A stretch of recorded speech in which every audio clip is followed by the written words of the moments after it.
Picture this. You're in a store staring at an array of 50 different kinds of jam. Each one looks more tantalizing than the last.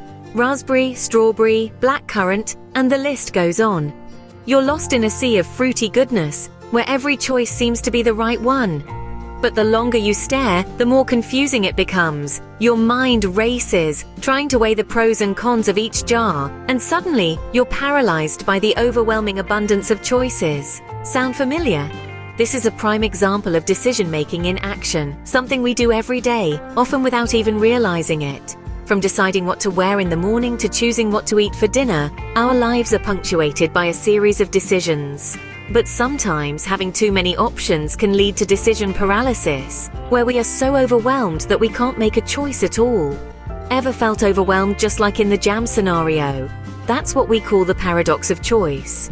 When it comes to decision-making, there are two schools of thought. We often find ourselves standing at the crossroads of decision-making, and the path we choose to follow is usually guided by one of two perspectives: the rational or the intuitive. Let's first explore the rational perspective. This is where decisions are made logically and systematically. Picture a chess player meticulously analyzing the board, calculating every possible move and its potential outcome.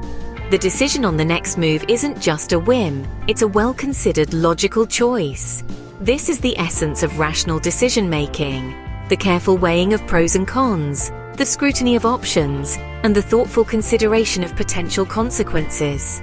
Now imagine you're at a restaurant, scanning through a menu bursting with options. You're not calculating the nutritional value or considering the cooking methods. You just know what you want. That's your gut leading you. Your intuition. This is the intuitive perspective of decision-making, where decisions are made based on gut feelings and instincts. It's fast, it's spontaneous, and often, it's remarkably accurate. But here's a thought. Are these perspectives always mutually exclusive? The answer is no. Consider the seasoned firefighter, who in the heat of the moment makes a split-second decision. This decision, while seemingly instinctive, is actually informed by years of experience and training, a blend of both rational and intuitive decision-making. So why does this matter? Understanding these perspectives, their strengths and their weaknesses, can help us make better decisions. The rational approach can prevent us from making hasty, ill-informed choices. Yet it can be time-consuming and may not work well in high-pressure situations. On the other hand, the intuitive approach can be quick and efficient, but it can also lead us astray if our instincts are off. In the end, the key to good decision-making may lie in finding a balance between listening to our gut and using our head, a balance between being spontaneous and being calculated. So, are you a rational decision-maker or an intuitive one? Or perhaps a mix of both? Making a decision is not just about choosing between options, it's an art. In this intricate dance of life, understanding your unique decision-making style is paramount. We all have our own rhythms and patterns, our own ways of weighing pros and cons, and it's crucial to recognize these patterns and adapt them to suit different situations. But it's not just about logic and reason. Oh no, the art of decision-making also involves understanding the role of emotions, biases, and past experiences.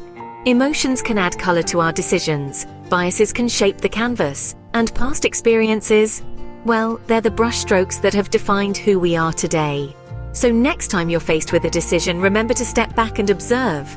Observe the dance of logic and emotion, the interplay of bias and experience, and then make your choice. Remember, understanding the art of decision-making is the first step towards making better decisions. So, how can you apply what you've learned about decision-making in real life?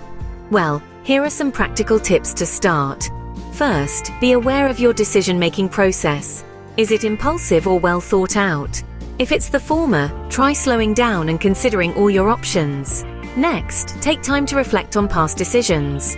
What went well? What didn't?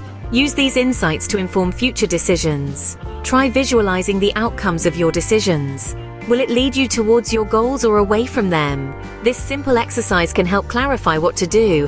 And remember, it's okay to seek advice. Others may provide perspectives you hadn't considered. Lastly, embrace uncertainty. Not all decisions will result in perfect outcomes, and that's okay. The important thing is to learn and grow from each decision, so don't fear decision making, refine it.